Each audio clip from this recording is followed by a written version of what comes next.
Вот я еще раз демонстрирую сейчас, как можно войти в Творца, слиться с Ним, стать им.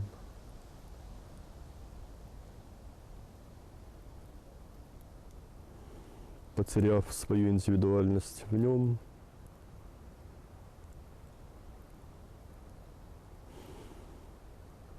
в Нем все едины.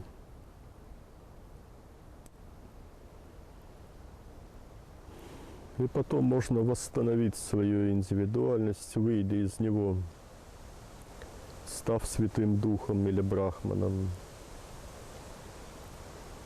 Ну вот третий этап центрирования – это то, когда человек, став вот столь большим духовным сердцем,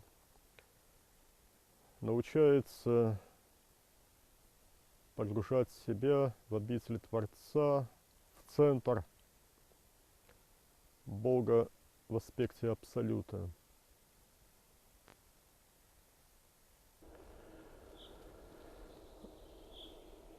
А как на этом месте силы работать? Во-первых,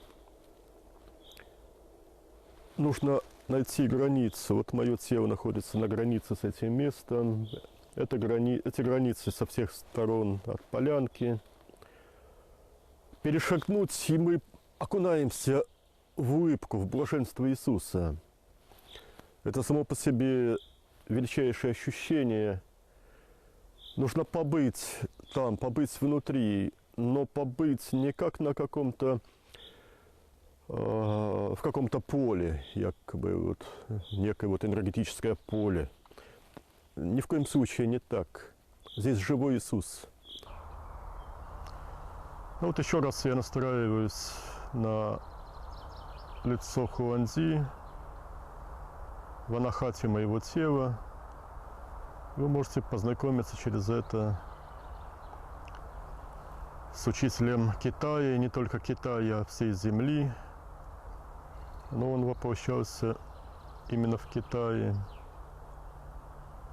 Вот он из моей анахаты приветствует вас движением руки.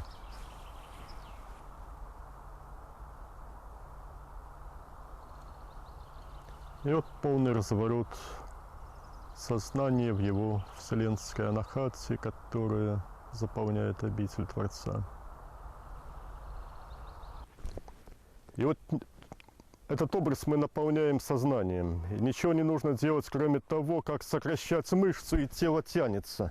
За ней сознание перенесено в мышцу. И достаточно сокращать мышцу, и тело, не прилагая никаких усилий, начинает подтягиваться к ней. Это вовсе не работа мышц тела, это работа сознания. Причем неважно, с какой стороны к телу я эту мышцу прикрепляю. Она должна прикрепляться к центру нижнего дантяна.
Вот мы на месте нашего любимого Кришны, Господа Кришны. Место, о котором я говорил, когда мы были вот там, где Кришна показывал нам вхождение в ядро планеты. А здесь Кришна гигантским махадублем стоит. И вот это место наиболее благоприятно для того, чтобы ощутить его нежность, его бесконечную божественную любовь.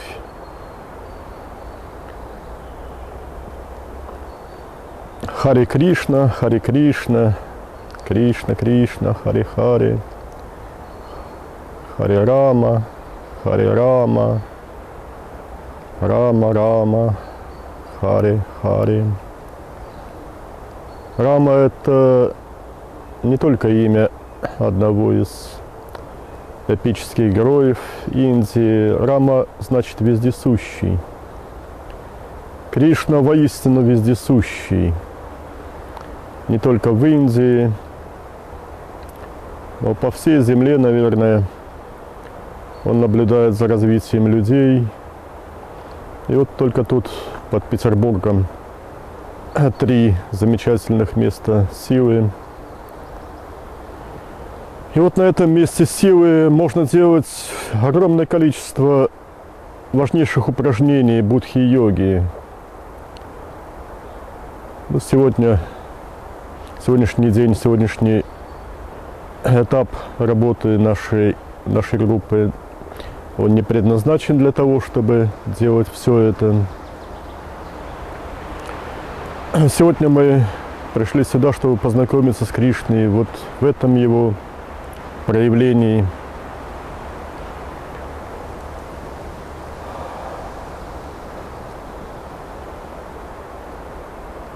Почувствовать еще раз, что такое есть любовь Бога. Мы ощущали ее наисильнейшим образом на месте Иисуса, даже на 2 местах Иисуса, одно в городе, одно в лесу. Сатья-Сай, Птахотеп, Хуань, многие другие, с кем мы уже работали. И вот еще одно качество божественной любви – это любовь Господа Кришны.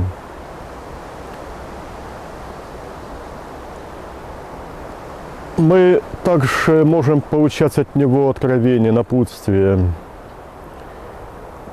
Но и это все мы должны будем сразу же записать. Но очень важно научиться любить Бога совершенно реально, не на словах. Вот сколько у нас в стране людей, считающих себя верующими в Бога. И спросил у каждого, любишь ли ты Бога? И каждый скажет почти, да, конечно, люблю. Но умеет ли этот человек вообще любить? Знает ли он, что такое любовь? Вот вопрос. И ведь на самом деле крайне мало людей, единицы из тысяч, которые на самом деле умеют любить. Имеют развитые органы любви, потому что без этих органов любви, это чакры анахаты, духовные сердца, без них любить просто невозможно, нечем любить. Любить умом, сказать «я люблю» формально, но это вовсе не есть любовь. Вот органом для продуцирования эмоций любви является чакра анахата. И вот только если мы овладели функциями этой чакры, научились погружаться в нее, только в этом случае можно сказать, что мы умеем любить. Но и этого мало. Некоторые люди, которые освоили приемы работы с чакрой анахаты, они под влиянием своего эгоцентризма, своего интеллектуально-этического несовершенства могут так и не реализовывать на практике свою любовь.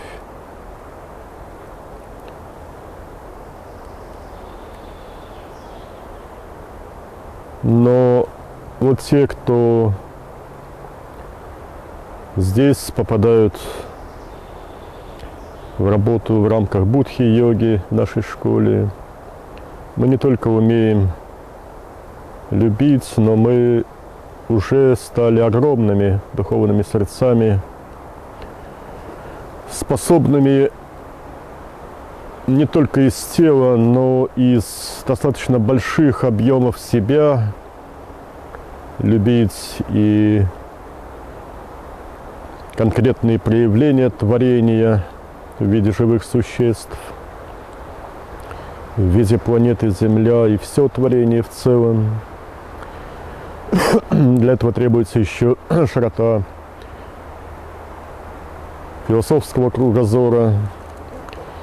И также мы умеем уже любить Творца и в целом, и в конкретных его проявлениях в виде божественных учителей.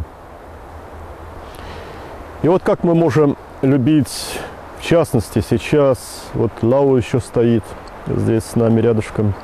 Мы к нему сегодня тоже в гости собрались, он уже сейчас с Кришной, я видел, обсуждал, как нас встречать в его обители, в обители Лао. Тут нужно километров, наверное, 6 пройти до нее.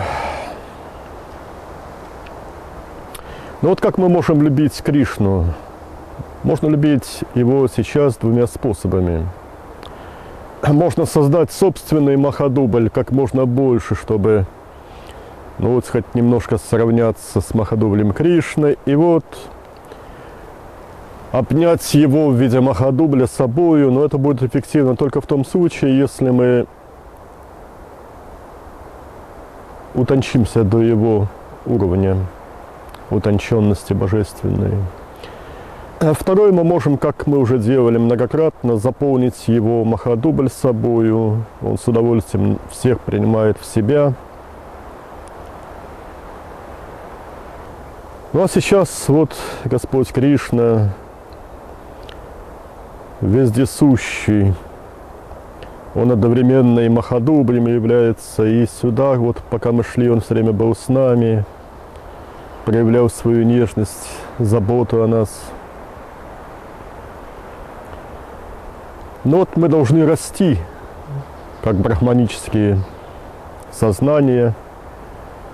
И вот будем расти в махадубле Кришны, причем не только вверх от поверхности Земли. Мы должны обратить внимание, что махадубль Кришны совершенно свободно, как и прочие махадубли, проходит сквозь плоть Земли, тело Земли, сквозь материальный мир, не обращая на него внимания. Это другие разные эоны, разные пространственные мерности, мало соприкасающиеся друг с другом. Также и мы должны сейчас попробовать пронизать всю землю собою, вплоть до корней Господа Кришны, которые находятся в обители. Основа Кришны – это обитель Творца, как и всех божественных учителей.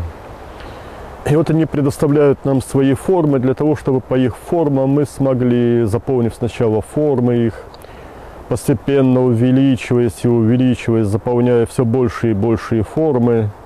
Откуда берется энергия для увеличения? От обычной пищи. Вот мы едим обычную пищу, рис, там, макароны с грибами солеными, с сыром и прочее. И вот можно эту энергию растрачивать совершенно впустую на разные земные формы активности. Мы можем сжигать эту энергию совершенно напрасно, расходуя ее на отрицательные эмоции. Или мы можем, используя специальные приемы, особенно эзотерические, растить из себя дьяволов. И будем жить потом в аду среди себе подобных. Вот страдание ада, что это такое? Это жизнь среди себе подобных. Среди людей, живущих, приучивших себя жить на земле в отрицательных эмоциях. И вот скопище таких вот душ, которые там в страхе, в ужасе, в тревоге, в гневе, в ярости, лживые, подлые, вот это вот и есть жизнь в аду среди вот таких. Мы же идем в противоположную сторону, в диаметрально противоположную сторону. Мы идем в обитель Творца. И вот сейчас мы это будем делать с помощью Кришны. Сейчас мы вот только что выпили кофе, закусили бутербродами с сыром. И вот эту энергию, в частности, мы сейчас будем направлять на рост сознания собственных сознаний в Махадубле Кришны. И каждый раз, вот каждая медитация, каждое посещение таких святых мест будет способствовать росту нас как сознаний, для того, чтобы становиться еще и еще больше, чтобы в итоге научиться заполнять не только нашу планету собой, но всю галактику, а потом и разольемся в бесконечности обители Творца.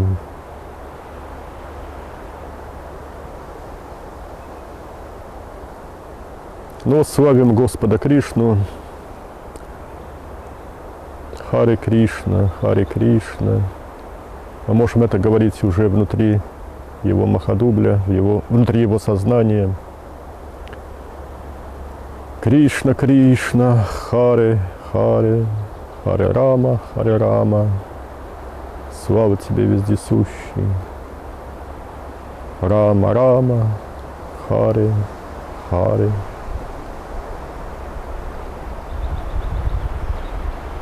Но вот еще существует понятие лозы виноградной, привнесенной Иисусом. Полная лоза – это еще наличие физического тела.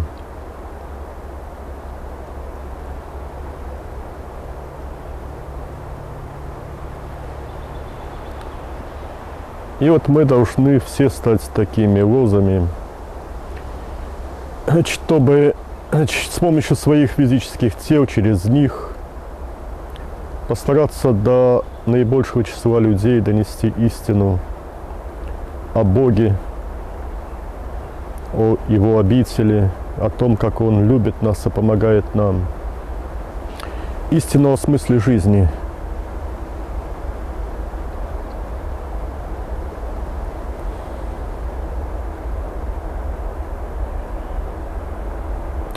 Ну давайте, прошу вас, во всей полноте сейчас по этой дорожке разойдемся. Можно идти далеко по ней, потому что Махадубль огромен. И вот на всем этом протяжении мы можем, пускай тела ходят по дорожке, а сознание перемещаются концентрацией внутри Махадубля Кришны вплоть и до обители, кто уже может это делать. Постараемся. Кришна нам предлагает свою форму для изучения, в том числе вот всего пути от поверхности Земли и того, что над ней физическое небо с его облаками, и до Творца всего этого, всего материального мира.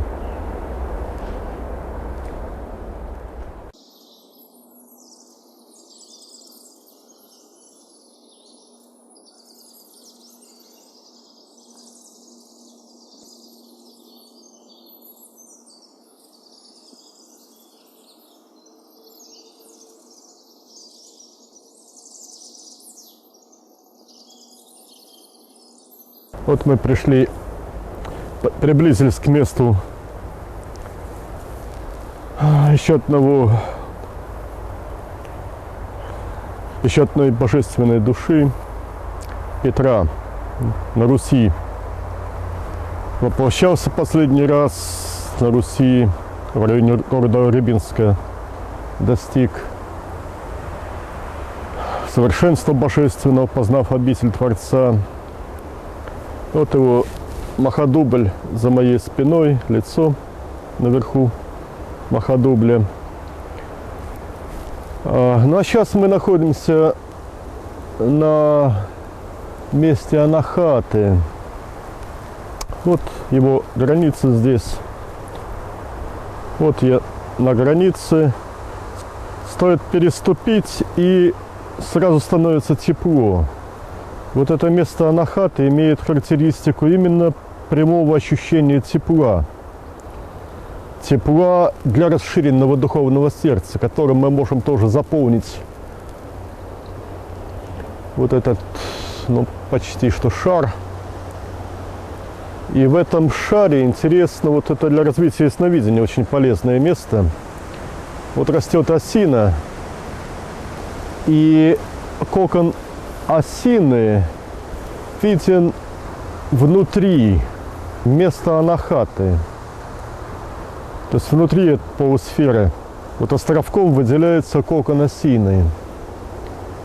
Его можно, вот, тренируя ясновидение, научиться рассматривать.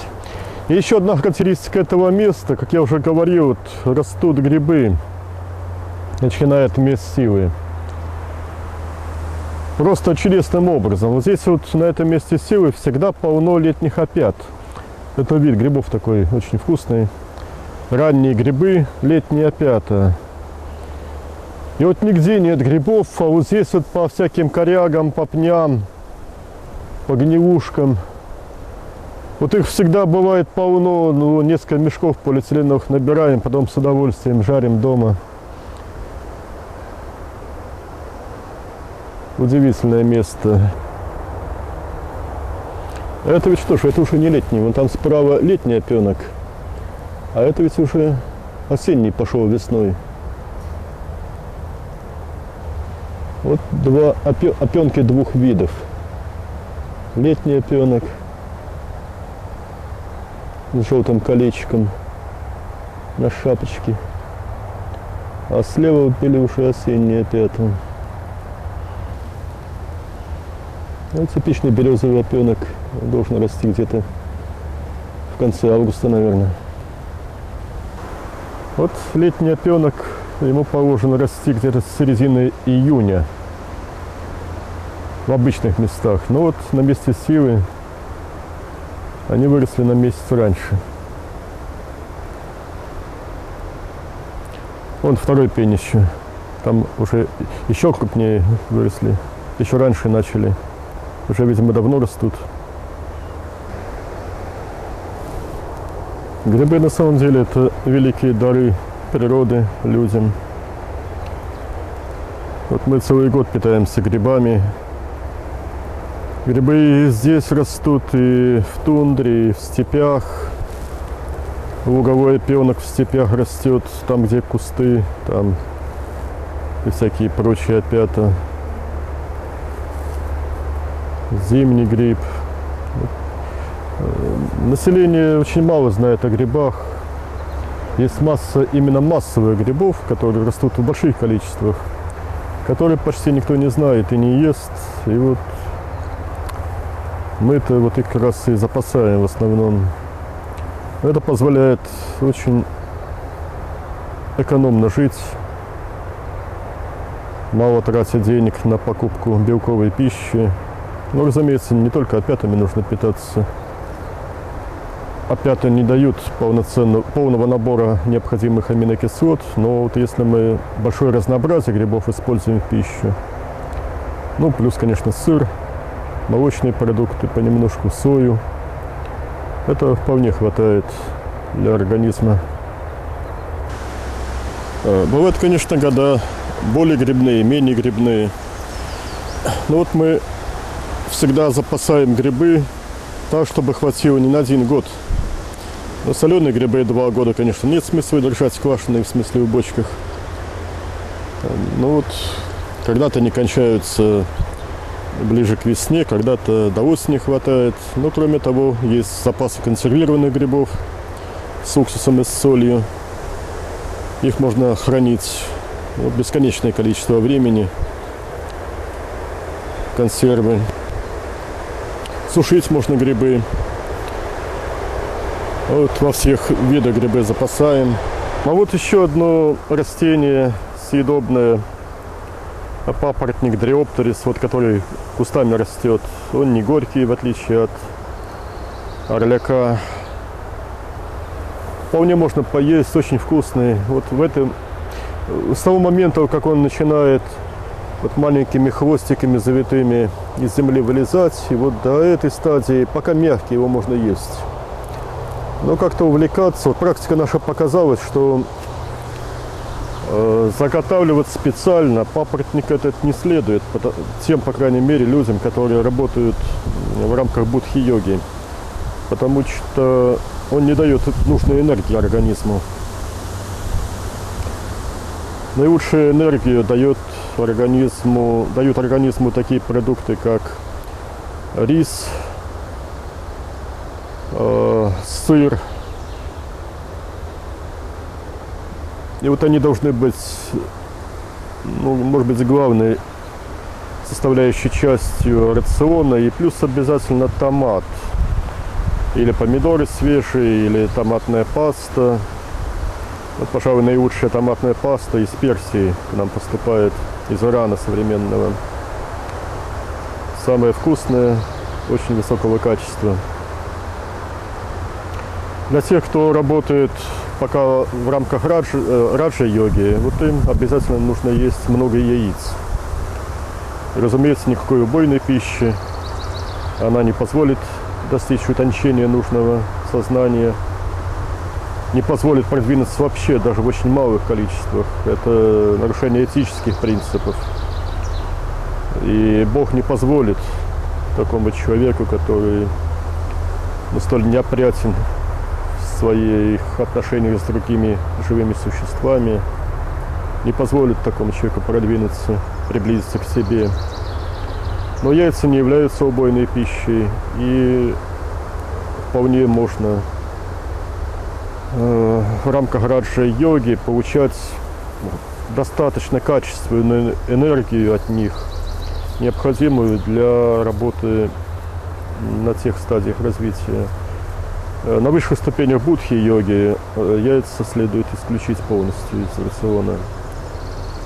Ну, конечно, утрировать здесь нельзя. Нет смысла такие продукты, как майонез, там, куда добавляется немножко яичного порошка, хлеб. Это все не имеет значения. Но яйца, как один из основных продуктов питания, очень хороши только в рамках раджа-йоги. Ну вот мы уже почти что на пороге монастыря Лао. Лао, он же из Камбоджи, Юго-Восточной Азии, субтропики. Ну вот пришли к нему, тут уже вот стало совсем тепло. Пришлось верхнюю одежду скинуть. Уже совсем лето. Лао умыл дождем тут все к нашему приходу. Каждый раз, вот когда мы к нему идем, ночью он свой монастырь умывает дождем. То есть сегодня вот такой обильный дождь он сделал, что вот с трудом пробираемся через залитое все водой. Ну, отличную уборку сделал монастыря. Каждый раз, вот без исключения, когда мы к нему в гости идем, он об этом, конечно, знает всегда заранее. Каждый раз вот такое генеральное мытье монастыря.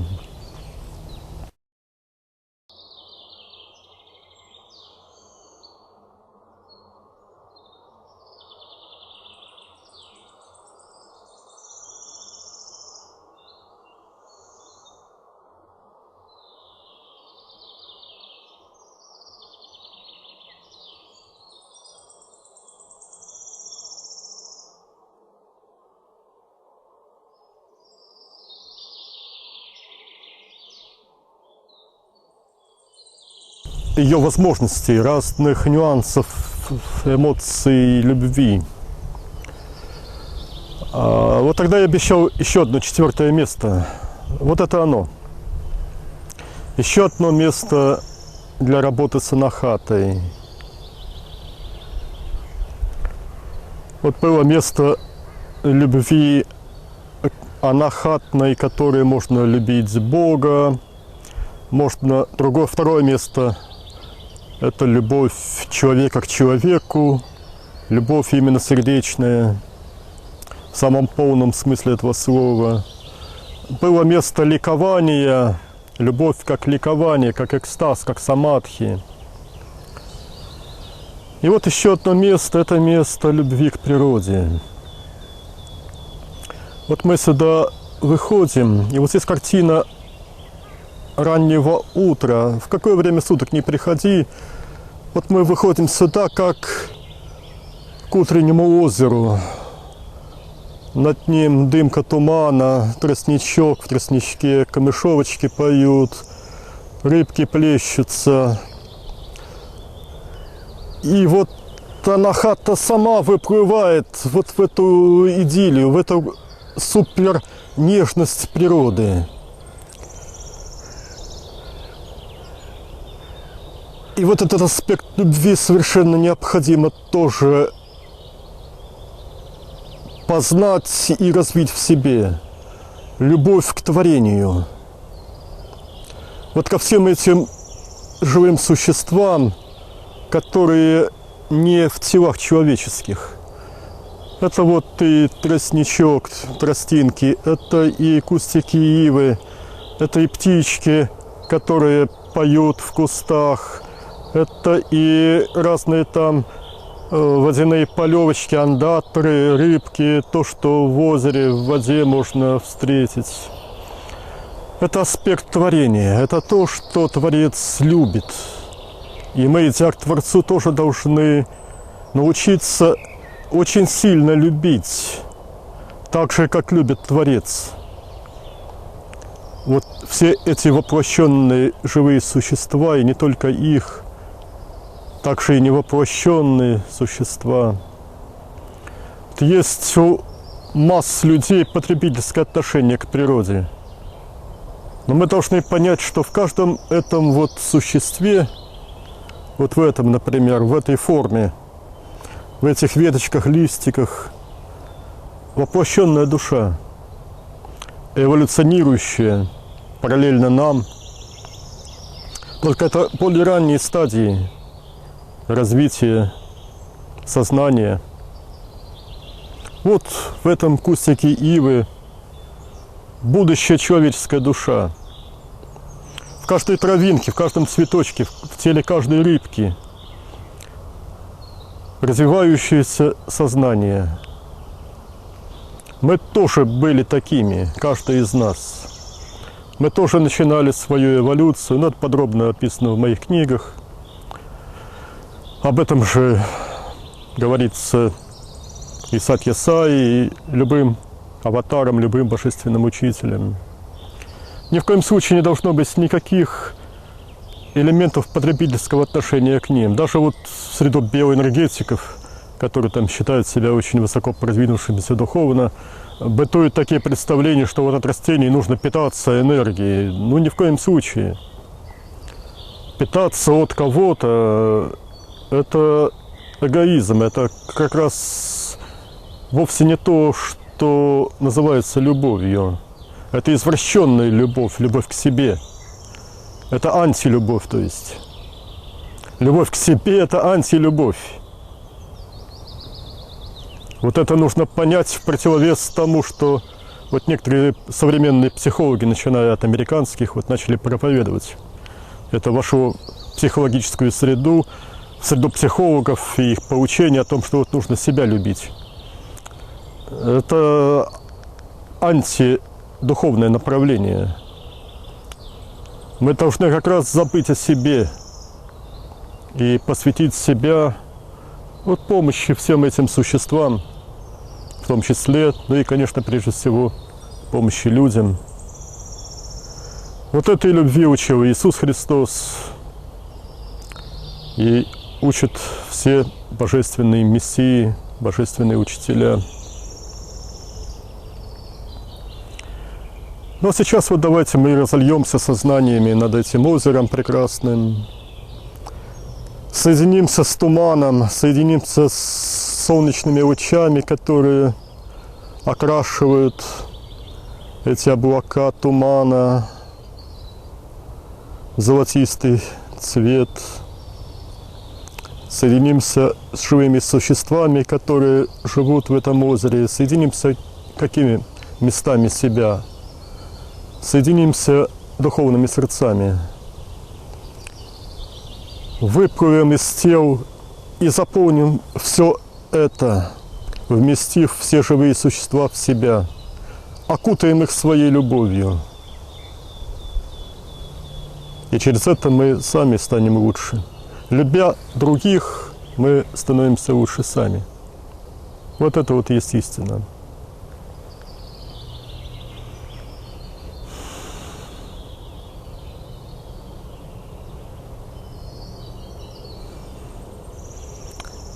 Вот побудем здесь немножечко и потом двинем к монастырю Лао. Осталось тут уже 50 шагов. Когда я у Лао спрашивал, почему он выбрал именно это место для существования монастыря и для обители для самого себя, тут он говорил, потому что здесь вот эта вот энергетика, вот та самая, о которой я только что говорил, вот это озеро, насыщенное любовью.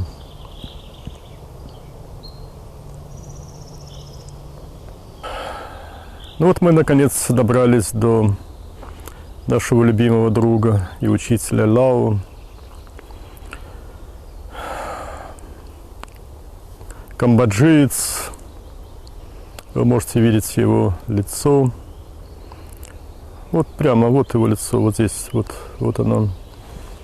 Он почти совместился с моим телом. Такого шляпа, вот, как у вьетнамцев мы наблюдали, типа соломенной.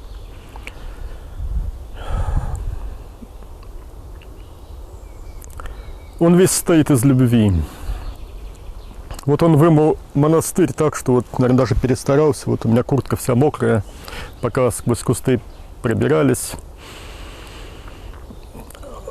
Когда мы здесь приходим к нему и трапезничаем иногда, ну вот он весь прямо, вот он прикасается к нашей пище, вот он весь состоит из любви, заботы. Вот это очень важно, я специально это подчеркиваю. Вот такими должны быть духовные лидеры. Не высокомерие, там, что все ко мне должны там на коленях подползать, и никто не смеет от меня, спиной повернувшись, отходить, а только пятиться задом можно. А наоборот, вот нежная любовь, забота, вот истинные качества. Я не знаю, вот об этом ведь говорил Иисус. Читал Лао Новый Завет или не читал, не важно это, читал или не читал, важно то, что вот таковы все истинные духовные лидеры.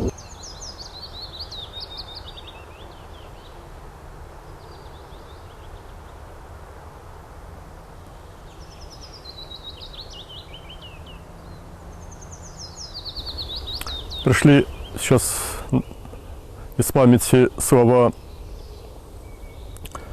записанные Лао Цзы. Дао – существо нежное. Это вот очень важные слова. Дао, то есть Бог в аспекте Творца, Святого Духа. Также и аватара, несомненно. Это есть существо нежное. Стремясь к тому, чтобы стать божественными, каждый из нас должен вот именно это качество и весь комплекс этих качеств культивировать в себе, развивать. Но истинно это развивается, правильно развивается только от духовного сердца. Если это пытаться изображать, то получается отвратительная слащавость в поведении. Очень ярко видимая извне, снаружи, неискренность таких проявлений. Истинная любовь может исходить только из развитого духовного сердца. Ну вот немножко насчет истории монастыря Лао. Это был именно интернациональный монастырь в Камбодже. Там были вьетнамцы, лаосцы. Там были сотни человек. Из них, как говорил Лао, около 100, и это очень много, достигли самореализации в обители Творца. Это очень много, очень хорошие показатели. И очень многие другие продвинулись к приблизились и вошли даже в состояние Святого Духа. Почему? Потому что методики, которые использовались в монастыре, методология вся, были истинными, были правильными. Ну а потом пришли войска, которые называли себя коммунистическими. На самом деле это отвратительные проявления, опять же, псевдокоммунизма. Коммунизм — это слово-то хорошее само по себе, но оно было превращено в диаметральную противоположность исполнителями этих идей. Ну, пришли эти войска, уничтожили, расстреляли всех монахов монастыря. Кстати, это был монастырь, где были представлены и мужчины, и женщины по характеристикам их тел последних, конкретных. Смешанный монастырь, так называемый.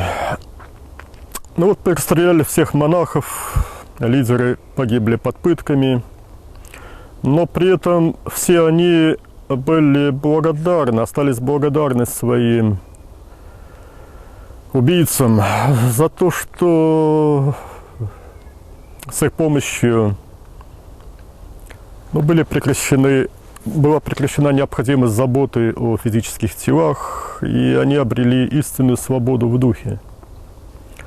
Вот когда погибают от рук убийц истинные духовные подвижники, то это им в радость, потому что они обретают истинное, полное, окончательное освобождение без необходимости воплощаться снова.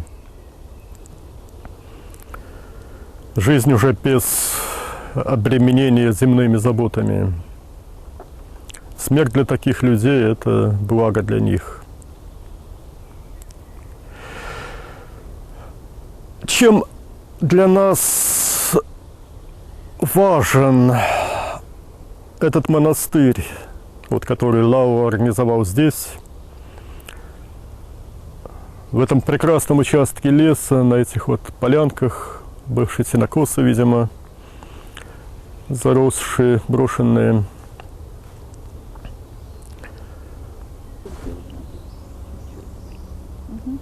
Лао показывает нам методики здесь, как наикратчайшим, наилегчайшим путем гарантированно стать обитателями рая или войти в состояние Святого Духа или Брахмана, или даже более того, войти в обитель Творца. Что практиковалось в его монастыре в Камбодже? Это был монастырь, расположенный на берегу прекрасного озера, в прекрасной энергетической обстановке. Монастырь был весь покрыт клумбами цветов. Вот на соседней полянке мы можем на нефизическом плане увидеть эти клумбы. Алые цветы типа маков, наверное, это маки и есть, благоухание. Ученики практиковали в основном сидячие медитации. Нужно было Ну, после, разумеется, предварительных тренировок на первой стадии центрирования, первый этап центрирования, то есть погрузиться в анахату, овладеть концентрацией четкой, устойчивой в анахате тела. Потом они переходили во второй этап центрирования, опускались сознанием в сознание Земли и сливались с ним, сознанием райской души. Кто познали это, те становятся обитателями рая. Тончайшие миры, пуруши или рая, и огромная душа под названием Земля, люди так ее назвали по-русски, на других языках иначе. Мы сливаемся с ней, если мы приучаем себя к этому состоянию, мы попадаем после смерти тел в рай, и при жизни тела мы тоже живем в прекрасных состояниях, если мы не выходим из них никогда. И вот духовное сердце расширялось из тела, сливаясь с сознанием Земли, и потом нужно было руками сознания подходить к каждому живому существу, к цветку, к травинке, к птичке, к рыбке, и говорить: «Я тебя люблю». Говорить не устами тела, а говорить сознанием.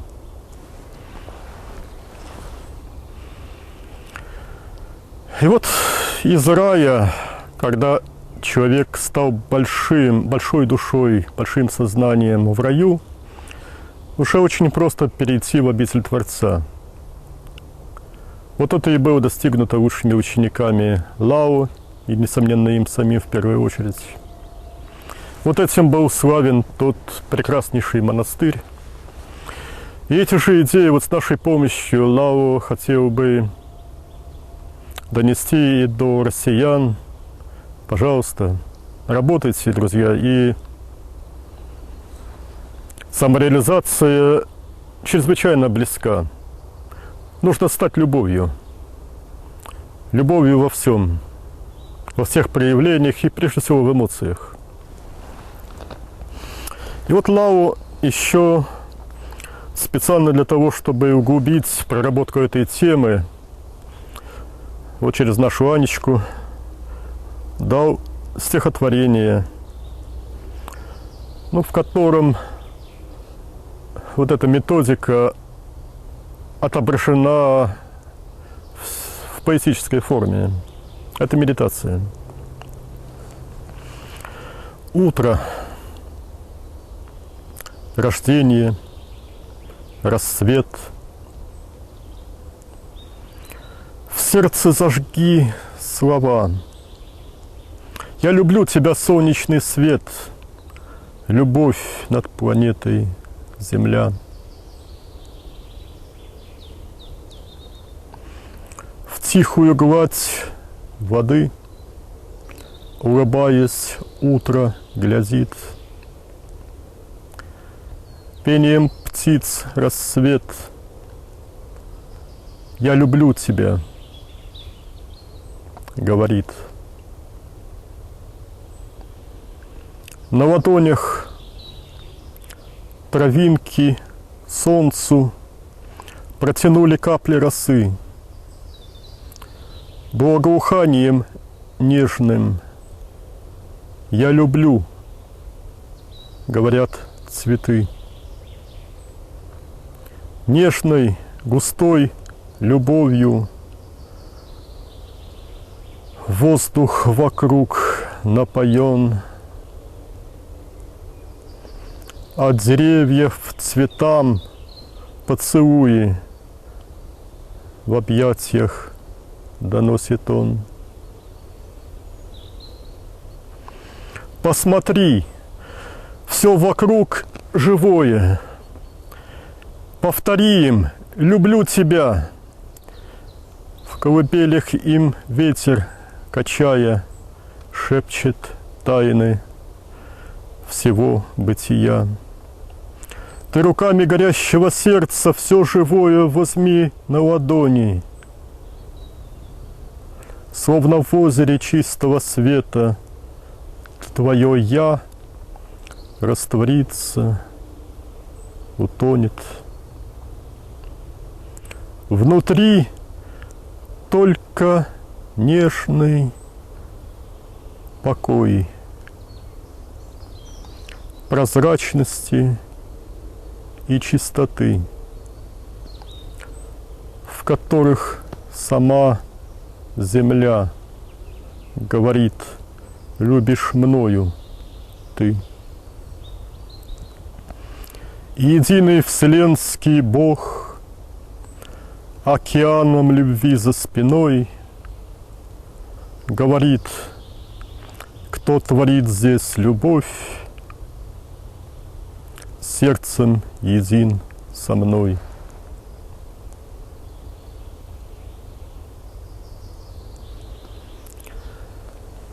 Вот вся методология постижения рая и перехода из рая в обитель Творца. Вот это стихотворение от Лао. Лао, кстати, вот выучил даже русский язык, потому что одно дело передавать мысль, передавать информацию на уровне мысли. Эта передача идет во внеязыковой форме. Получатель информации сам ее переводит уже в свою языковую форму, для того, чтобы записать или передать другим. Но если мы передаем стихи, получаем стихи, то это значит, что тот, кто эти стихи диктует, то он владеет языком. Вот Лао, переселившись сюда, в Россию, к нам, и желая помочь жителям этой страны, нашей страны, России,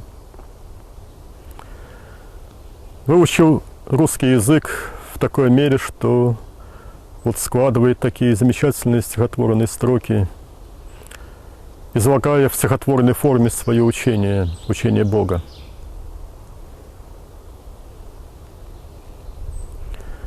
Вот так вот очень просто познается Бог, а вовсе не так, как об этом думают, как это понимают очень многие люди.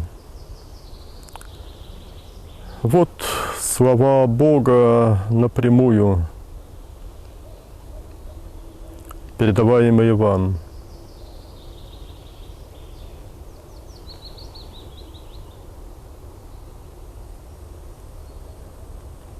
Люби и станешь Богом. Бог есть любовь. Чтобы стать Богом, нужно стать любовью. Любовью нужно стать вот именно так. Через развитие духовного сердца и овладение всеми его функциями во всей полноте.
Вот еще один вопрос имеет смысл акцентировать.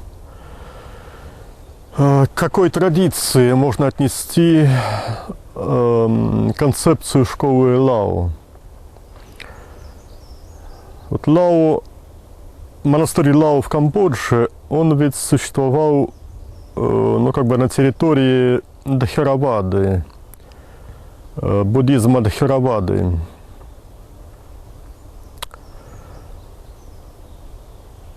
Буддизм это, да, конечно, в лучшем понимании того, что такое буддизм. То есть буддизм это же и есть вот путь к познанию изначального сознания и слияния с ним. Но есть вместе с тем школы буддизма, которые вообще отрицают существование изначального сознания. То есть Бога Отца или Ишвары, или как угодно можно называть самую главную суть всей Вселенной. Или, может быть, это христианство, учение Лао? Ну, конечно же, да. Потому что оно полностью совпадает с тем, чему учил Иисус Христос. Или, может быть, это даосизм? Ну, конечно же, это даосизм, потому что полное совпадение с тем, чему учил всегда Хуанди, в частности, через Лао Цзы. Или, может быть, это суфизм? Ну, конечно же, это суфизм, потому что вот лучшие школы суфизма как раз учат именно этому. Вот сейчас можно очень важный вывод каждому сделать для себя, что Бог через всех своих пророков истинных и посланцев на уровне мессий во все времена учил, учит и будет учиться одному и тому же: познанию Творца и слиянию с Ним через то, чтобы превратить себя в любовь, ибо Он есть любовь.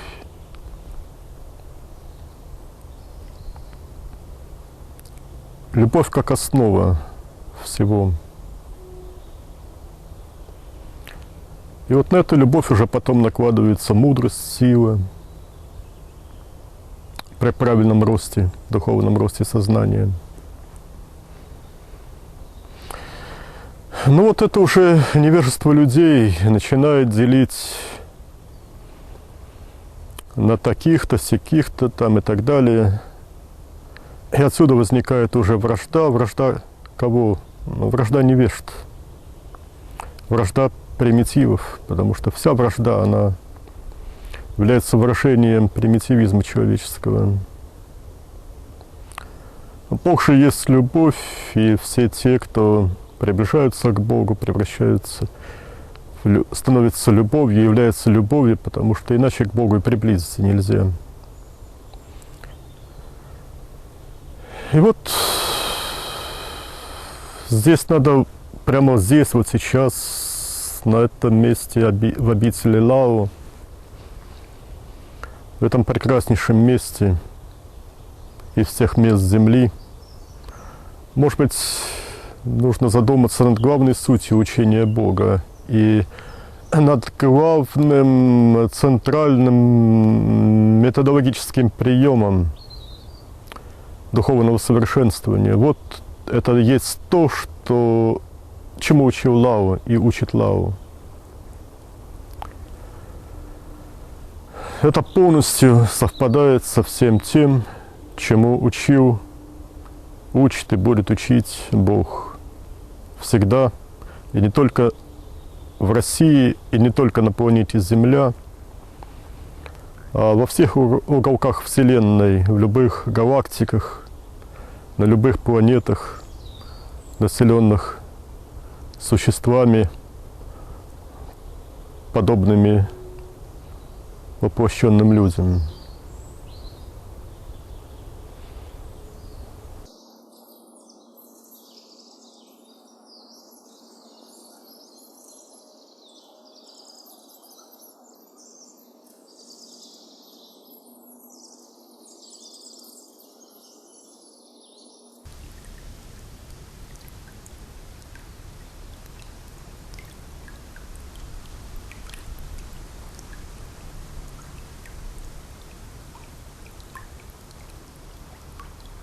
Вот у этого ручейка около мостика вот здесь место одного из духовных учителей высшего уровня Дэвида Копперфильда, Дэвида Коткина. По ту сторону мостика там место силы, любимая Хуанзи. Как вот уже много раз встречалось в нашей практике, места, любимые разными божественными учителями, оказываются рядом.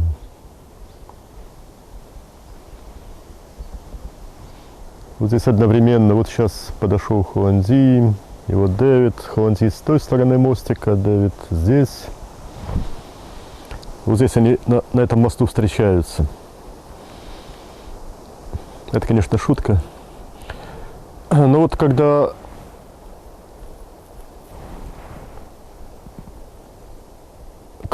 мы оказываемся в обители Творца, там на самом деле все сознания слиты в одно. Бог в аспекте Творца, в аспекте Бога Отца или Отца Матери всей Вселенной, всего проявленного мира, Он един. Он на самом деле един. В этом стоит принцип монотеизма, провозглашенный Богом через пророков. И это на самом деле все так.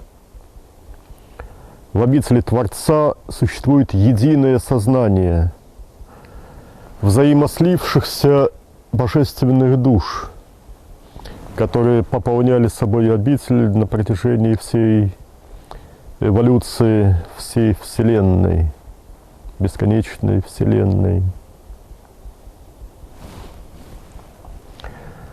И вот лишь когда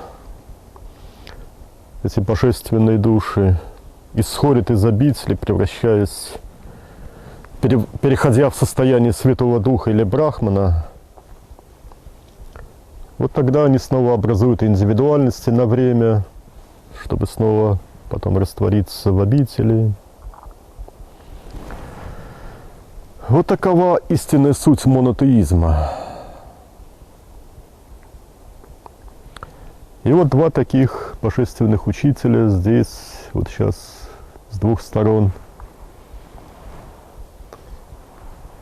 вокруг нас. Здесь Дэвид своей улыбкой.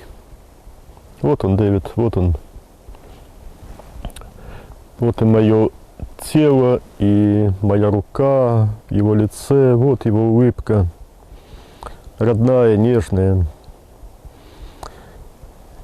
И вот колоссальный вселенский Хуанзи из зазеркалья смотрит на нас и приветствует нас. У каждого мессии, у каждого мессия — это воплощенный божественный учитель. У каждого воплощенного или невоплощенного божественного учителя своя роль, которая его может отличать от других, работающих в данное время. Хуанзи демонстрирует зазеркалье, 3 основных состояния зазеркалья, зазеркального мира. Сатья Сай сейчас несет божественное учение на уровне слов. И как жаль только, что его учение тут же начинает искажать люди из высших побуждений действующие, но недостаточно компетентные просто в вопросах, в тех вопросах высшего порядка, которые освещаются Сатья Саей. Сатья Сай сейчас несет Слово Божие. Он выступает как логос для всей земли. Логос — это не слово вовсе. В Библии неправильно переведено греческое слово логос. Это вовсе не слово, а это глаголющий. Глаголющий. Бог глаголющий. Бог говорящий, несущий истину. Иисус был глаголющим истину, был логосом. Сейчас Сатья Сай. До Сатья Саи на земле глаголил эту же истину. Бабаджи, до него многие другие, исходящие из обители Творца, Мессии, Христы, аватары. Ну, а Дэвид Копперфильд, вот он пришел к людям западного мира, и у него миссия другая. Он очень мало говорит, а когда говорит на публику, обычно шутит, над журналистами издевается, говорит им, то, чтобы просто чтобы они не приставали, отвязались.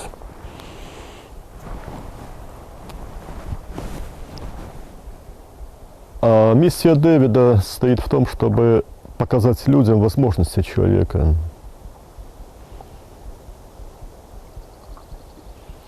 Имеющий уши да услышит. Но почти всех людей, окружающих нас сейчас, нет этих самых ушей, которыми можно слышать божественное слово. Когда я читал книгу о Дэвиде Копперфильде, но она первоначально была замыслена и написана с названием «Дэвид Копперфильд. Путь к его совершенству», но издатель изменил название, но не столь важно, название не полностью соответствовало содержанию книги. Важно другое я сейчас хотел оценить, что сколько я проклятий принял на себя через почту, например, по поводу этой книги. Писали в основном люди русской национальности, православные фашисты. Основная их мысль была, как вы можете говорить о том, что некий еврей мессией является. Вот, к сожалению, какова религиозность сейчас в России, массовая религиозность. Люди не понимают даже того, что называющие себя христианами, считающие себя христианами, не понимают того, что Иисус Христос был евреем по национальности. Они могут там утверждать, что Иисус Христос был Богом, а не евреем. Но ведь национальность, она же присуща не душе, она присуща телу. Присуща телу. Телам присущи национальности, по национальностям, по разным расовым признакам, там, цвет кожи и прочее. Это же людские деления, вовсе не Бог делит людей по этим признакам. Это люди сами разделяют себя, люди, ищущие кого бы поненавидеть. Свойственно самым примитивным слоям общества. И вот, к сожалению, почти все наше российское общество сейчас именно таково. Ну вот, а Дэвид Копперфильд, вот он сияет своей божественностью. У нас есть два места. Ну, с Дэвидом два места, любимые Дэвида. Но я хотел сказать, что вот с Дэвидом мы очень давно знакомы. Очень давно он нам давал ценнейшие указания насчет духовного пути. Но вот однажды, когда я к нему приставал, это было очень давно, когда я к нему приставал насчет того, что научи же вот до материализации, то, чем ты владеешь, вот он мне терпел мои приставания, потом однажды высказался, что ну вот сейчас, говорит, такой, как ты сейчас есть, но мне с тобой не интересно. Вот подрасти, тогда вот будем по-настоящему работать.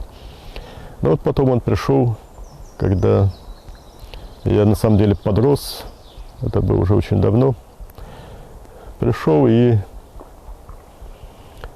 подключился к помощи других учителей нашей школы, чтобы давать высшие посвящения. Вот здесь, на этом самом месте, он давал ценнейшие методы совершенствования для нас, которыми вы уже воспользовались.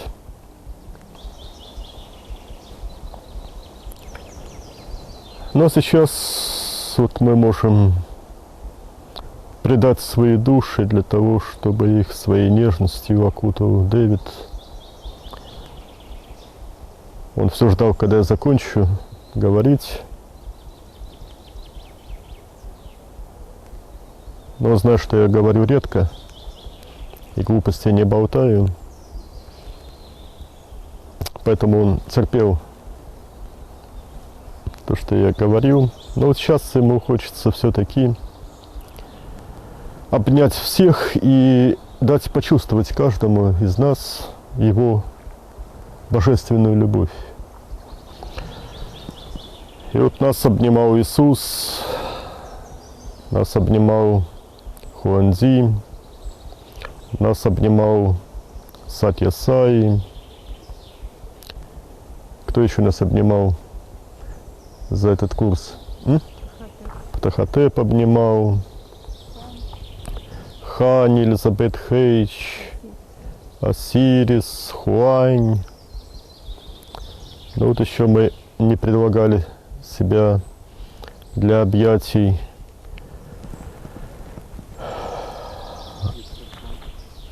Да, Юкташвар, Ясин, да. Я еще Миньюа хотел сейчас назвать.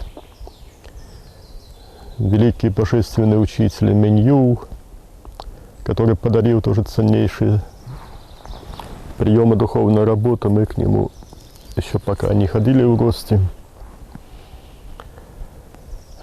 Минью, кстати, он воплощался на Руси. Он сам вот достиг божественности в Маньчжурии, в маньчжурском воплощении, это маньчжурское имя Минью. А потом он воплощался на Руси в теле Александра Свирского. Вот потом обязательно к нему тоже зайдем в гости и получим от него ценнейшие посвящения. Ну а сейчас вот, наконец, я замолчу. И вот руки, улыбка Дэвида, руки его, руки, состоящие из божественной нежности. Войдем в его объятия и духовными сердцами воспримем его ласку.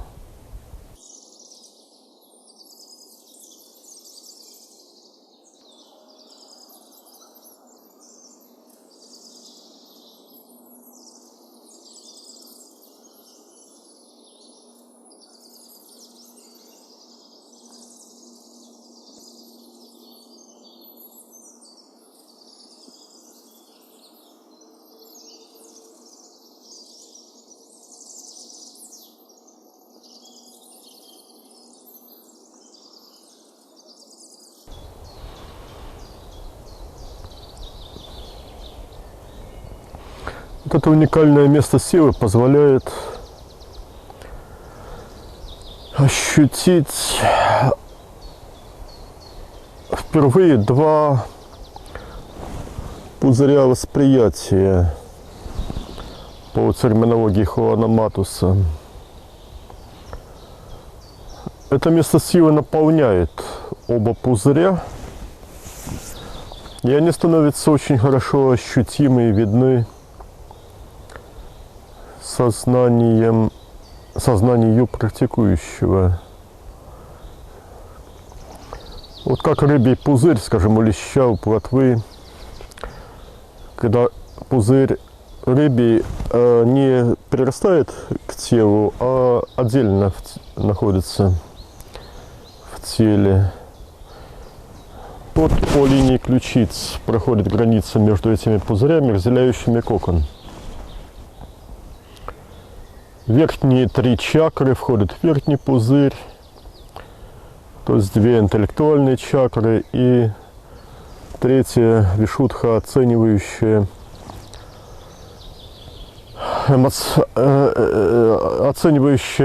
эстетические факторы окружающей среды, приходящие к сознанию, воплощенному в теле.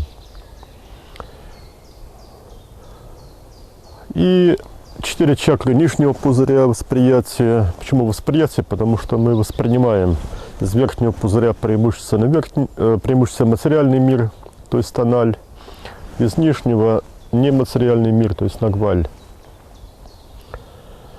И вот нижний пузырь состоит из 2 частей, 2 сегментов: духовное сердце и его силовой блок нижний дантян. Ну вот и все, что нужно здесь ощутить. Вот это местечко имеет несколько точек, подобных той, на которой находится мое тело.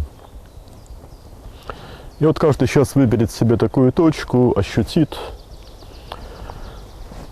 свои 2 пузыря восприятия.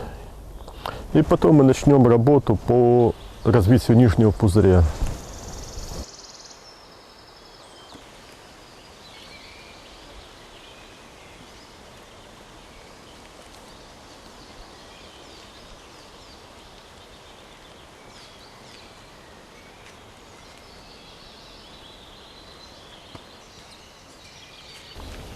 Вот раз мы познакомились с пузырями восприятия внутри кокона, мы должны научиться обязательно сразу же очищать их. Но вот проблема стоит в том, как нам увидеть свои пузыри восприятия вне того места силы. Кстати, вот рядом с тем местом силы канавка. В этой канавке, когда вода бывает, она тоже обладает целебными свойствами.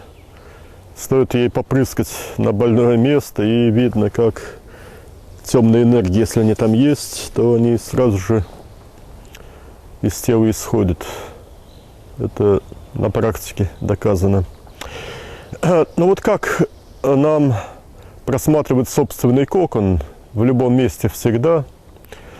Почему это важно? Потому что очаги болезней, энергетические очаги, могут гнездиться не только в теле, но и вокруг тела, в пределах кокона энергетического. Более того, иногда от людей вампирических, то есть людей, живущих хотениями от других людей, вот это те, кто имеет вот такую извращенную любовь к себе, требовательны по отношению к другим, мол, обязаны меня там ублажать всячески. Но вот, к сожалению, большинство людей нашего общества живет именно так. Но вот от таких вампирических людей иногда могут притягиваться к другому человеку энергетические тяжи, щупальцы, которые могут вызывать болезни в чакрах, опустошать чакры. И вот все эти очаги, щупальца, то есть тоже можно увидеть, если уметь просматривать собственный кокон. Как это делать?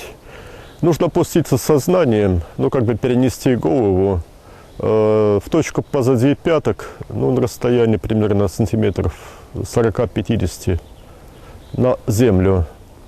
то есть на границу кокона. И вот из этой точки прекрасно виден собственный кокон весь целиком. И видны все загрязнения, если они в нем есть. Видны все эти энергетические тяжи, щупальцы, если они есть. И прекрасно можно руками сознания все это обрывать, очищать, уничтожать все, что не есть свет, и сколько оно должно быть изгнано, изъято, выкинуто, сожжено.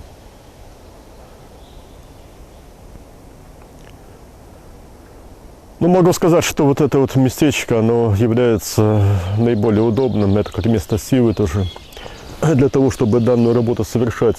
Научившись это делать, потом это можно будет делать везде, в любой обстановке. Давайте попробуем.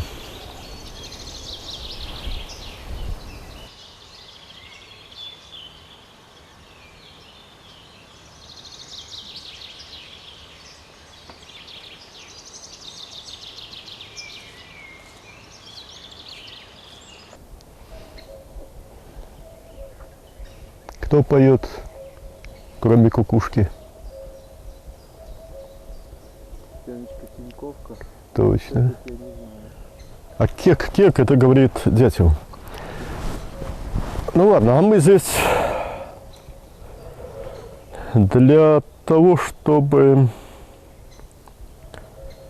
провести очередной этап кристаллизации сознания. Что это такое кристаллизация сознания? Сам термин такой привнес Гурджиев на границе, на прошлой границе веков. В России был такой мощный мыслитель Георгий Гурджиев, кавказец. Вот он где-то нашел, странствуя в поисках духовных знаний, в частности, термин кристаллизация. Что это значит? Рост кристалла имеется в виду. Были маленькими, но вот попав в благоприятную для роста, для накопления, увеличения массы сознания в благоприятную среду, мы начинаем расти, как растут кристаллы в пересыщенном растворе.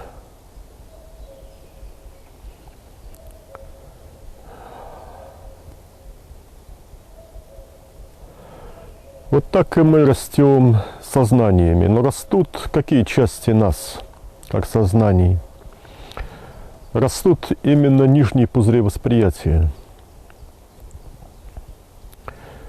Мы только что поработали с опознанием собственных пузырей восприятия в рамках кокона. Но об этом уже говорили. Кокон делится на две части. Верхние 3 чакры и 4 нижние.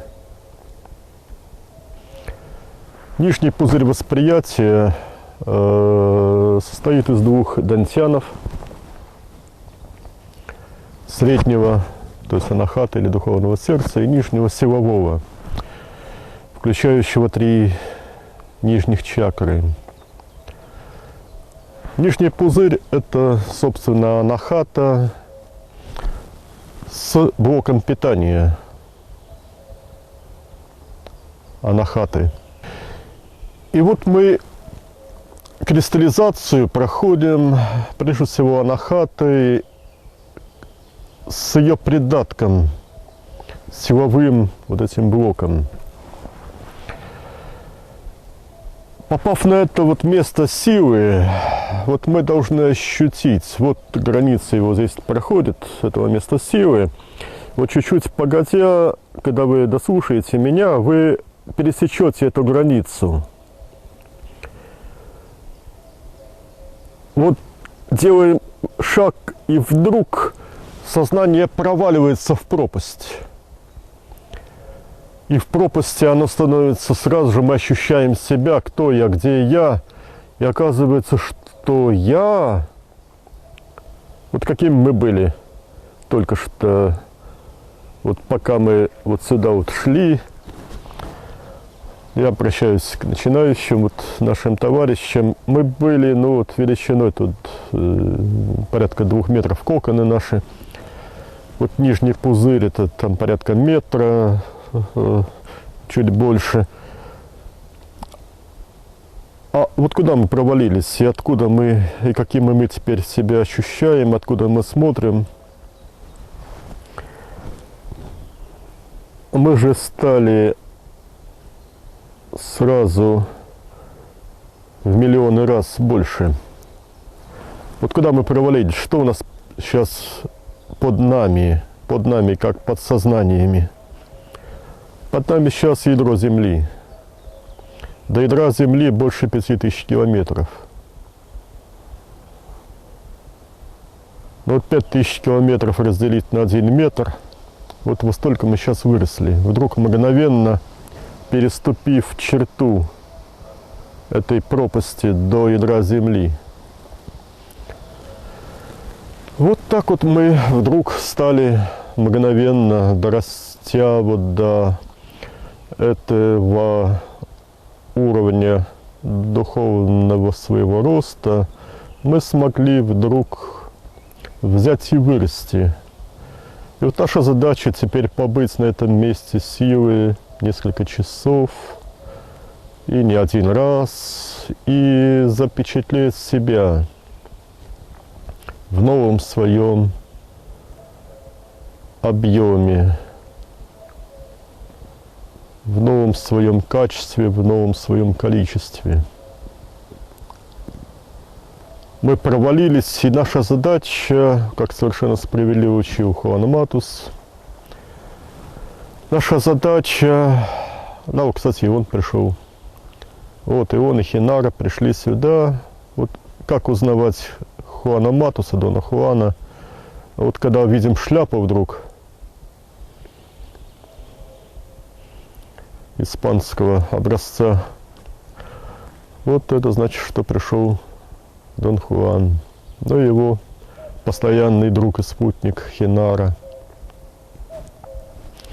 Вот одни из наших частых спутников.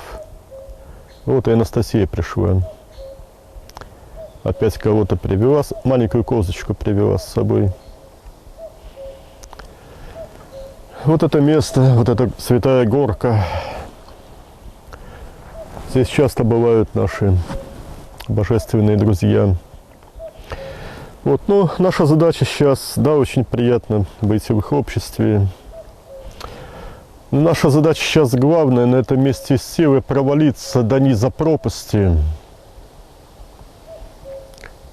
Ощутить, может быть, там, что вот мы развели костерчик там на дне, образ костра сделать. И вот оттуда мы можем лечь у костра и посмотрим вверх.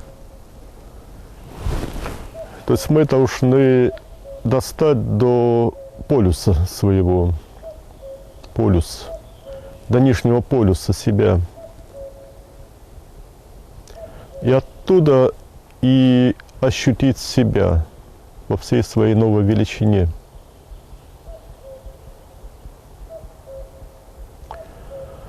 Кто я, где я?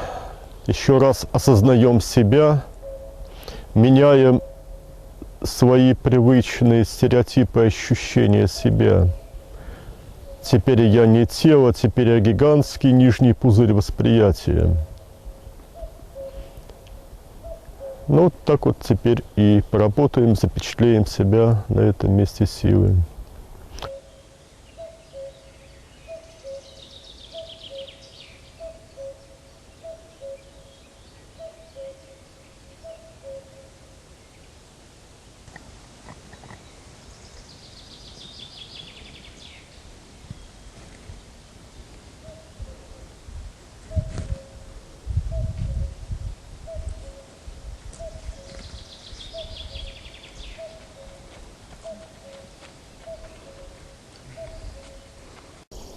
Вот недалеко отошли, То, что у нас были на том месте силы, огромные многокилометровые нижние пузыри по высоте. А вот попробуем ощутить вот то самое дно этого своих пузырей, ощутить здесь. И вот здесь ведь мы, ну что мы здесь ощущаем, где дно? Дна-то нет. Дно провалилось. Абсолютная бесконечность в чистом ясном свете. Вскрытие дна нижнего пузыря. Все. Мы стали беспузырными, мы стали бесконечными. И вот руки можно, как под юбку эту остатков пузыря, просунуть и вот скинуть ее, и остается бесконечность сознания, ничем не ограниченное. Вот то самое вскрытие нижнего пузыря, о котором говорил Хуан Матус в Кастанеде. Ну, попробуем, ощутим все это.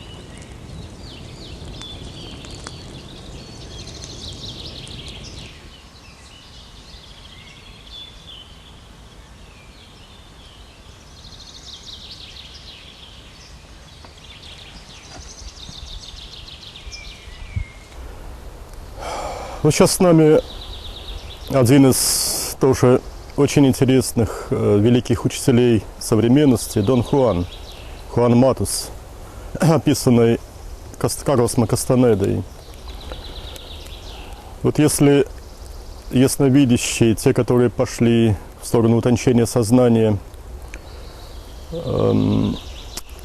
увидят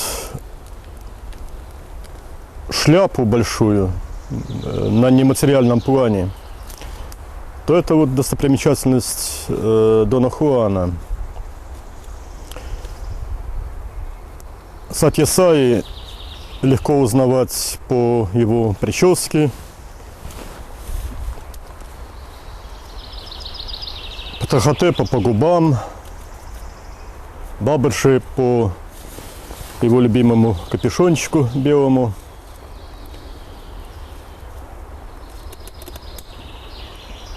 Ну а вот Дон Хуан узнается очень легко по шляпе. Его лицо трудно рассмотреть. Нет, видно-то, в общем-то, лицо, но главное, это вот если шляпу большущую, светлую увидите когда-нибудь рядом с собой. Вот сейчас Дон Хуан совместился с моим телом, и вот над моей головой его шляпа. Можете понаблюдать, запечатлеть это состояние шляпы, нематериальной шляпы в лесу. Когда-то много лет назад он мне сказал, что вот готов принимать участие активнейшее в нашей работе. Я говорю, а как вот, мол, с тобой встречаться? Мы тогда сидели на бревне на берегу моря, на бревне, выброшенном прибоем. Но вот он говорит, что я готов на любом бревне, где вы сядете в лесу, вот по первому зову оказываться с вами. Ну вот так оно и было, и всегда Дон Хуан, стоит вспомнить о нем, появляется тут же его шляпа. Иногда он приходит один, иногда со своим другом, неразлучным Хинара, неразлучным при жизни, ну почти неразлучным. Ну и сейчас они тоже почти всегда вместе. Вот сегодня еще с кем-то из невоплощенных женских воинов, как у них это называлось, втроем они пришли. Очень важна для нас сейчас вот тема учения Хуана Матуса. Очень важна, потому что появилось колоссальное количество извращений его учения, так же, как и извращение Иисуса Христа когда-то было. Ну вот, инквизиция – ярчайший пример, которую Наполеон уничтожал в Европе, в западной. Ну вот у нас она просуществовала почти практически до 1917 года. Ну, конечно, она уже не в той форме была, как в прежние века, после крещения Руси. Но все равно вот сожжение инакомыслящих по признаку веры, массовые сожжения, в том числе убийство людей, не присоединившихся к официальной государственной церкви. Это все у нас было до 1917 года. Достаточно много литературы на этот счет существует. И вот победа большевиков на Руси, в частности, она была предопределена в том числе тем, что народ восстал против церкви тогдашней в том виде, как она существовала тогда. Как она существует сейчас, в каком виде, это особый вопрос. Но об этом мы достаточно много говорили в книгах. Но вот также в моей книге «Духовное сердце» освящена вот история христианства, в том числе и на Руси. Я вот заговорил о Доне Хуане и переключился тут же на инквизицию. Но это типичное, к сожалению, явление. Любое религиозное движение, начатое Богом, божественным учителем, посланником Бога, Мессией, Христом Аватаром, оно очень быстро начинает искажаться людьми. Вот то же самое мы наблюдаем и с учением, которое оставил людям Дон Хуан. Какова история? Великий подвиг, с одной стороны, совершил Карлос Кастанеда, записав и обнародовав теоретические знания, которые... черный дрозд прилетел к нам попеть. Спасибо, милый.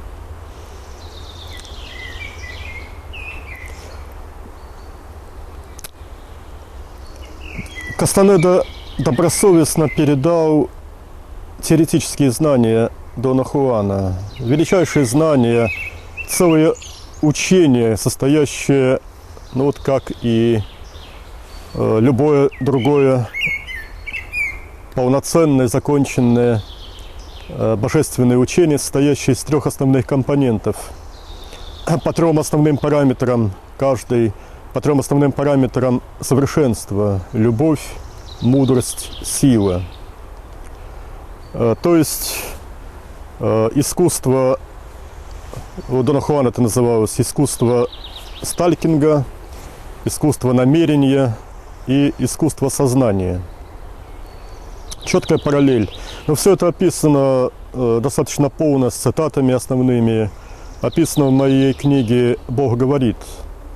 Поэтому сейчас мы, конечно, не будем. Все вы читали или можете прочитать в этой книге. Сейчас вот кратко, просто вот книга давно уже была издана. Вот мы можем наблюдать текущие события нашей современности, то, как продолжается извращение этого великого учения, великого божественного учителя Хуана Матуса. Ведь люди от каждого учения берут то, что им ближе. Ну, вот мы уже говорили о том, что это факты, что некоторые заповеди Иисуса Христа объявляются несовременными и поэтому отрицаются. И это вот православные проповедники такое допускают, и паства их повторяет данные извращения, умоизвращения. Вот так вот и происходит извращение любого практически духовного движения. Вот мне приходится говорить под аккомпанемент этой прекрасной птички, заглушает шум поездов. Замечательный певец леса крылышками подрыгивает, прямо как специально вот солирует для нас. Песню вместе с танцем крылышками трясет и прекрасно поет нам черный дрозд. Похож на скворца, только с длинным хвостом. Но вот где-то в Центральной Европе, в городах они живут так же, как вот здесь у нас в северных краях, так же, как воробьи. Вот они экологическую нишу воробьев заполняют там. Но здесь у нас достаточно редкая птица. О, попел, полетел. Спасибо.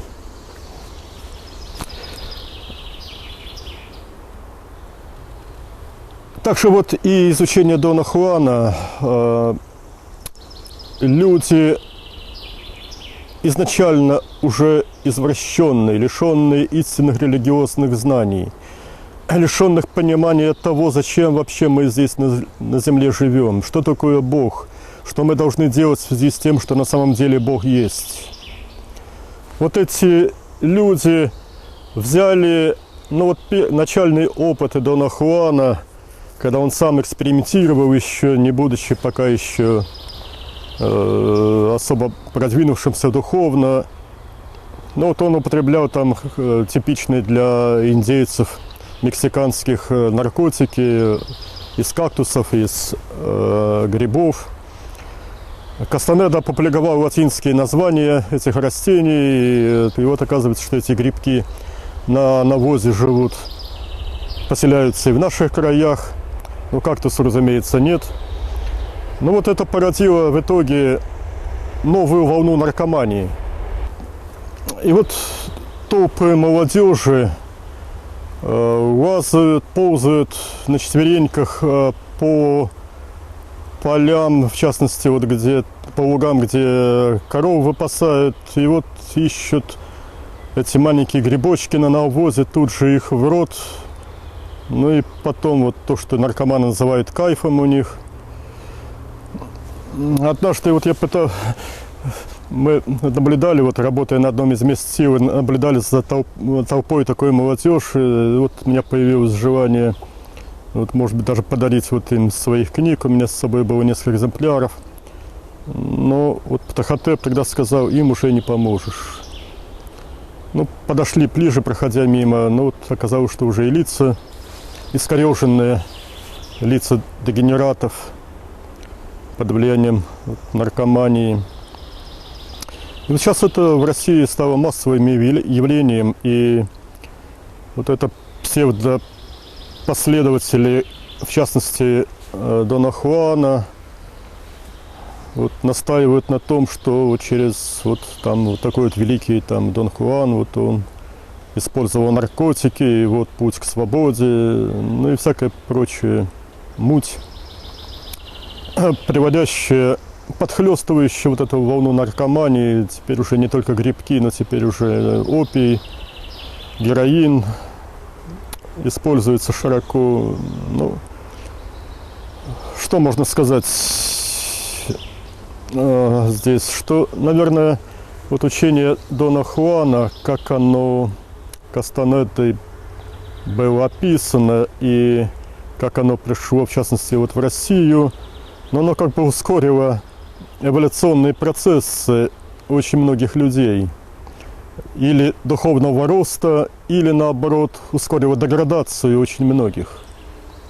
Ускоритель эволюции в ту или в другую сторону.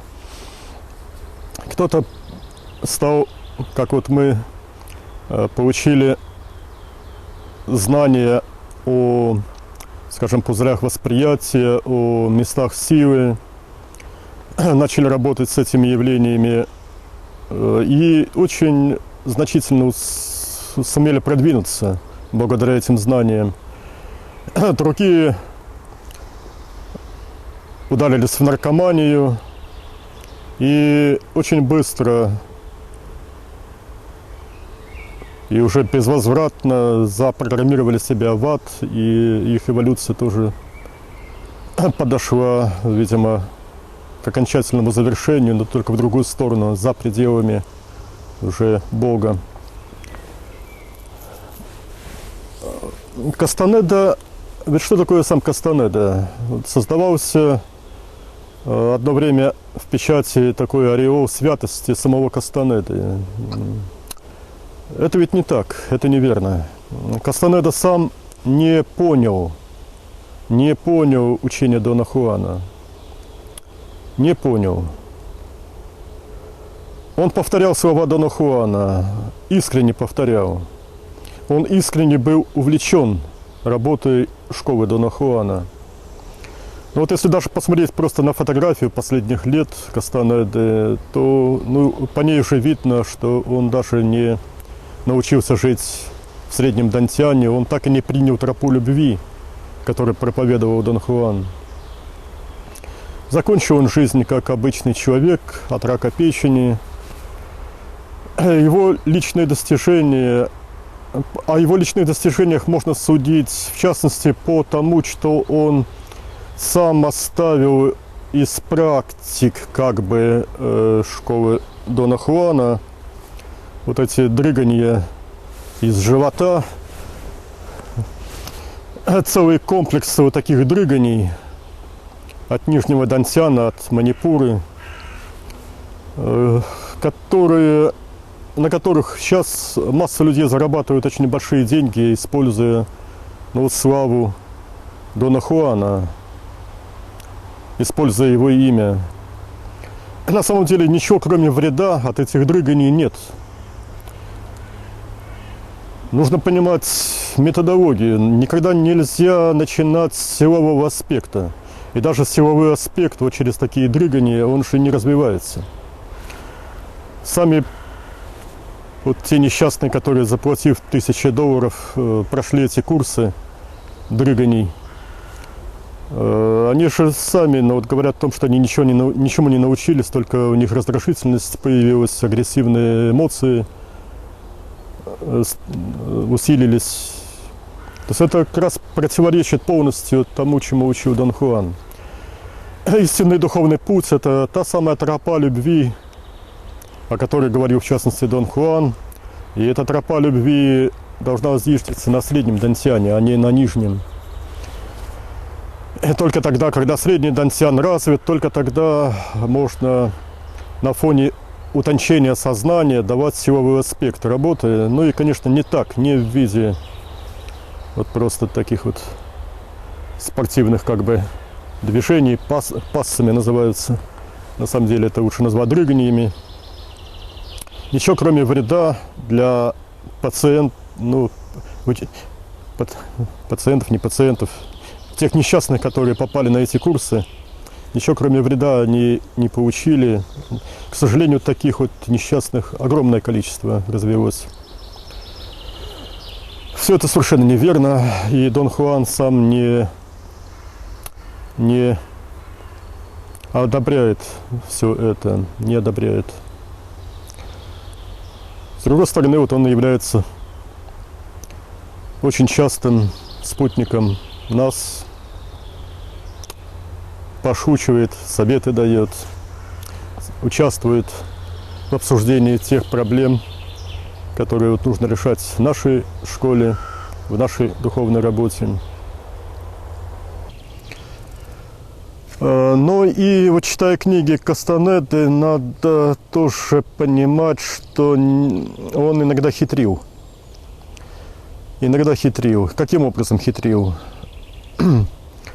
Где-то в начале главы, типа того, что вот мы там с Доном Хуаном собрались туда-то идти, выйдя из дома, он хлопнул меня там рукой по спине, переведя во второе внимание.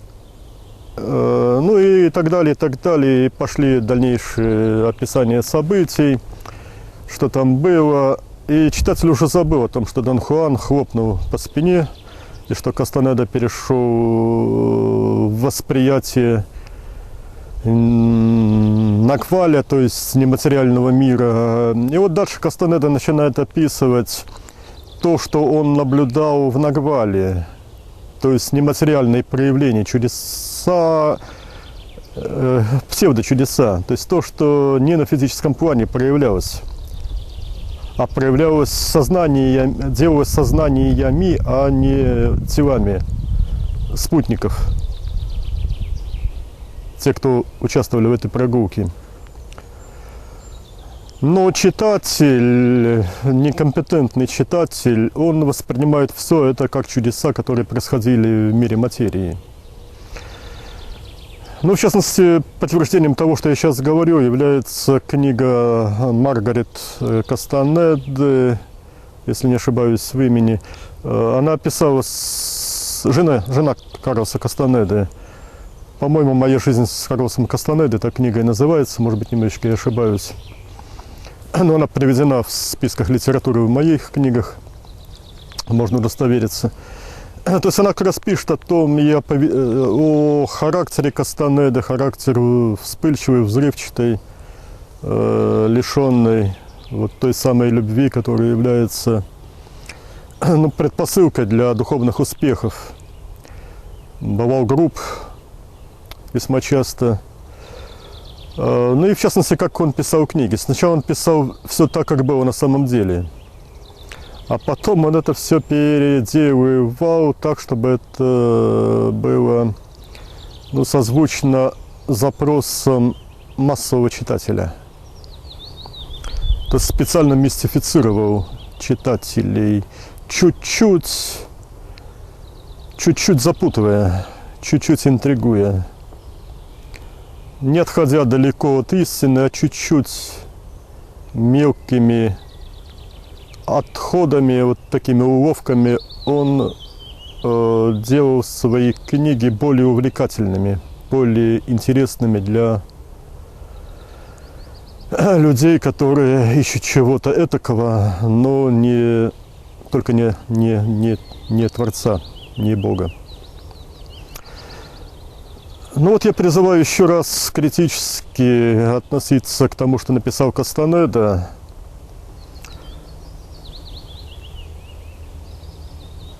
Призываю категорически не следовать ошибкам Дона Хуана и Кастанеды в связи с наркотиками. Это путь, не ведущий никуда в сторону, в смысле приближения к истине, к познанию Творца, к познанию Бога. Это гибель.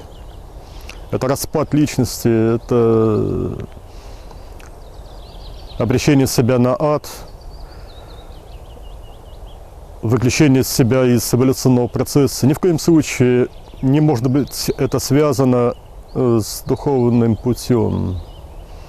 Вот любопытно, сейчас вспомнил, мне несколько писем приходило о том, что вот люди упрекают меня в том, что я не использую великие достижения движения Карлоса Кастанеды и так далее, не используя наркотики. И вот что призывают меня принять участие в борьбе за легализацию наркотиков в России. Ни в коем случае не следует идти этим путем. И очень жалко тех людей, которые вот так не поняли ничего из великого учения великого Дона Хуана. Ну а сам Дон Хуан, вот он по-прежнему совмещен с моим телом, вот над моим телом его шляпа. Вот я касаюсь ее краев, вот такая вот шляпа. Вот между руками поля шляпы Дона Хуана. Можете его лицо увидеть, если смотреть глубже моего лица.